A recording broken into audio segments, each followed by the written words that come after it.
Hello and welcome again. This time I'm trying again something a little different because the ranking video that I did, I wrote a long script for that and looked at every song of every album from Sting, and I think I don't want to waste the script, so I will present my song by song review to you step by step over the next few days. And the first one is the lowest ranking, The Bridge, which has actually the longest script because, I'm sorry, this album kind of pissed me off. I listened to it again for the video before. Especially I listened to the Atmos mix through the headphones, which is not comparable to the full Atmos setup, but it's what it is.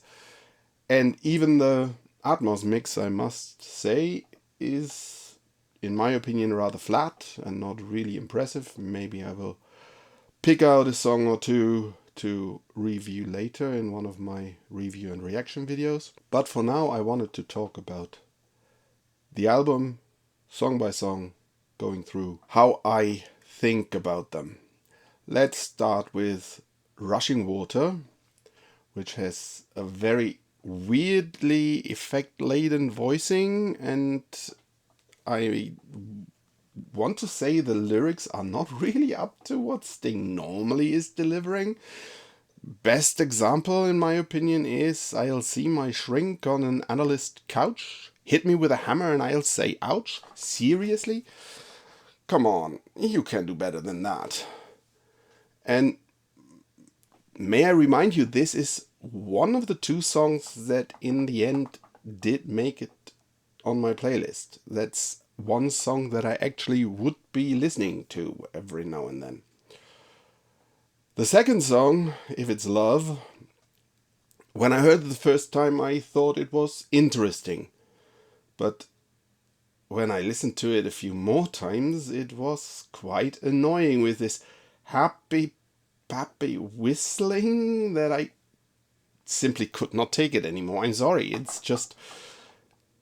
Is there anything else to write about than I'm so happy in love, or I am in love but she's out of reach, or love relationship makes me endure pain because I actually would leave if I had not vowed to stay, or some other variation of this?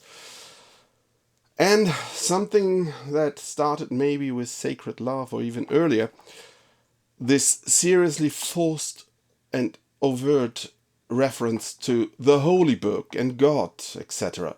I get it. Any good poet makes references to Bible stories. No problem. Bob Dylan's lyrics are full of them. But he does not basically give you chapter and verse or references the title of the book in question, as in song number 3, The Book of Numbers, and in song number 1, The Story of Jonah. Talking about song number 3, The Book of Numbers, I actually liked the introduction, but after that it goes nowhere in several ways, in my opinion. The chorus is what? Uninspired is still putting it in a positive light, and the story of the song is just as pointless as the end of the song. All that's left is the name in the head, and cut, that's it. What? A problem all over throughout this album, and in my opinion already 57th and 9th, that he does not know anymore how to end songs. I'm sorry. Write a brilliant chorus and repeat it ad infinitum and fade out? Something like that? I don't know. Song number 4, Loving You. Despite being musically interesting, it makes me cringe because of the way it deals with the topic of obsessive love, similar to For Her Love, and even overtly states, I'm given to jealousy, I am given to violence, but then claims at the same time, but I could never raise my hand in my defense. A lie that so many men tell after they have just beaten up their spouse. And seriously, the man has to endure so much in marriage, like the smell of a stranger's skin on her, but What God has put together, let no man put asunder? Are you kidding me? If this whole song is a joke, I lack the ability to find it funny, and I highly doubt that it is actually meant that way. Song number 5, Harmony Road. What on earth is this weird lilting singing style? And should I count it as a positive that this is not a love song, but seemingly a song that deals with social issues, but again in this romanticized way that I will come back to on Sacred Love at some point? But how believable is it, Sting singing about such a topic in such a way? If this was hidden somewhere in the last Ship album, sung ostensibly by some imagined character in a play, it might be appealing, but again, I cannot get over the style he is singing in. If memory serves, there is a song on If on a Winter's Night, which I have not included in this ranking because it does not present any newly written material, that has a similar singing style. I think it's The Burning Babe, which for a Christmas song or the like, this singing style is actually fitting, and because one only really listens to these kind of songs around a certain time of the year, it does not get annoying that fast.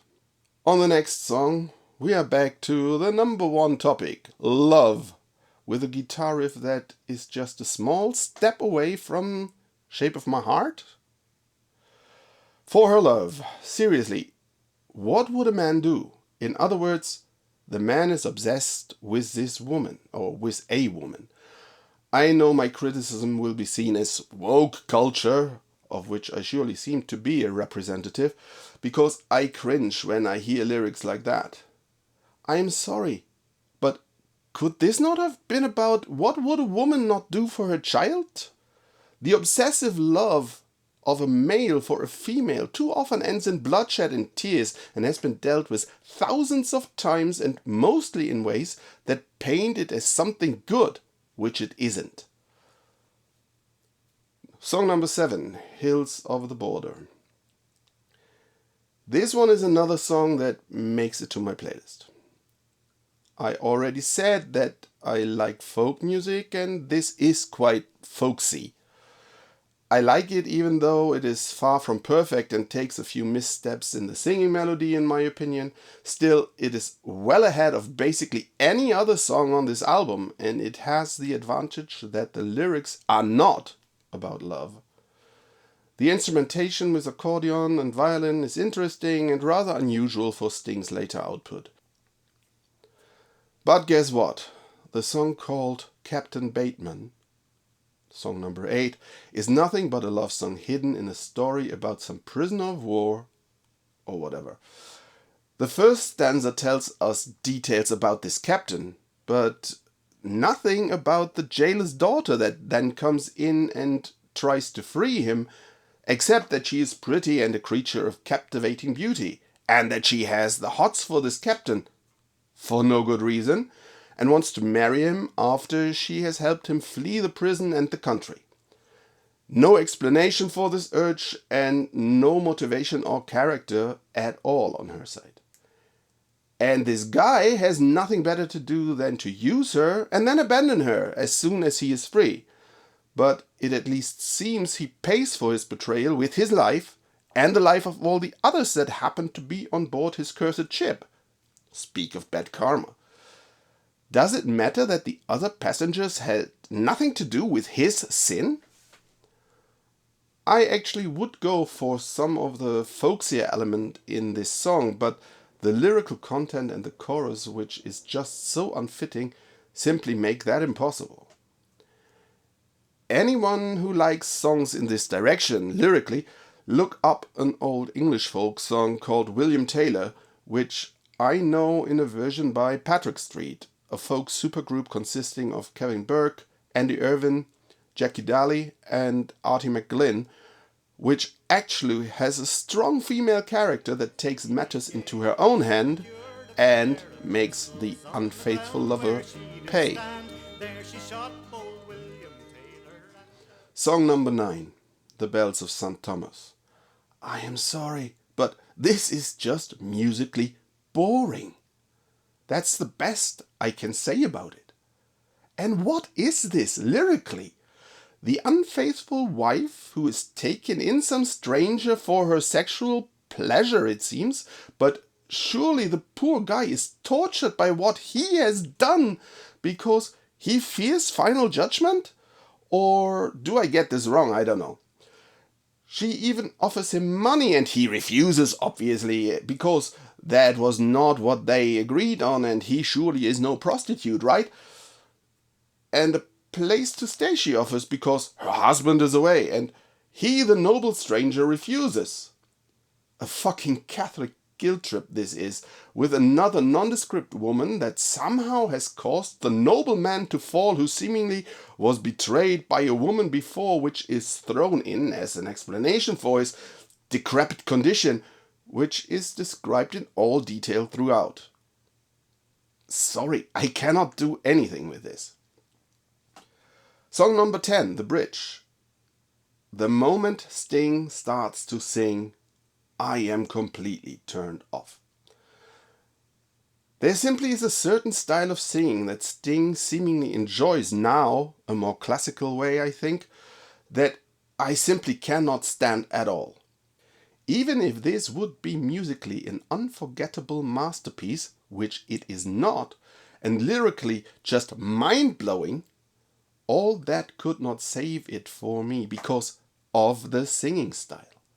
And yes, this is the second song, but a different style of singing, that I cannot stand because of the way it is sung. Sorry. Song number 11, Waters of Tyne. That could basically have been a second part to The Bridge, or maybe it actually is. But there's no indication aside from the guitar line, which is nearly identical and continues from one to the other. I am someone who actually is a fan of folk, and I love songs that mainly live from acoustic guitars and acoustic instruments. And still, this one strokes me completely the wrong way. This one, after I listened to it several times, actually came closest to be reconsidered for a spot on my playlist. But this little ditty does nothing to lift the album all over. It just contributes to the judgment of I am bored, even if in a different situation, if the Waters of Tyne would stand alone and not in this album context, I actually might like it. Maybe and especially if someone else would be singing it. Looking at you, John L. Jones from the Oyster Band, or Andy Irvin or Christy Moore, I don't know. After I thought about it a little longer, I remembered that there actually is an earlier recording of this. Sting did in 1997 with Jimmy Nail and Catherine Tickell. That has been included in several unofficial rarities collections and is sometimes misnamed Water of Time. It was actually produced for and included on a compilation called Carnival in support of the Rainforest Foundation.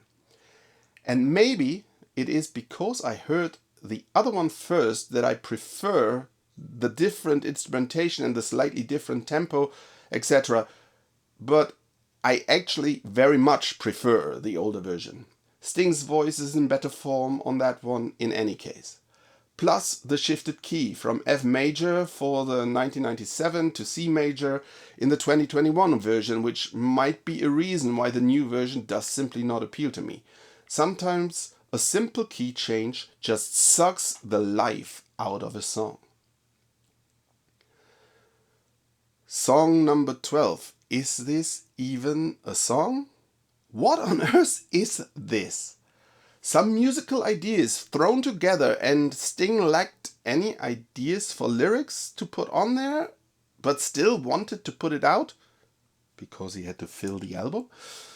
Yes, Sting does have instrumental tracks here and there, and even in The Police there are tracks like Masoko Tango or Voices Inside My Head that mostly live from musical ideas, and the vocals are just kind of another instrument because it does not sing any actual lyrics, but basically just makes sounds.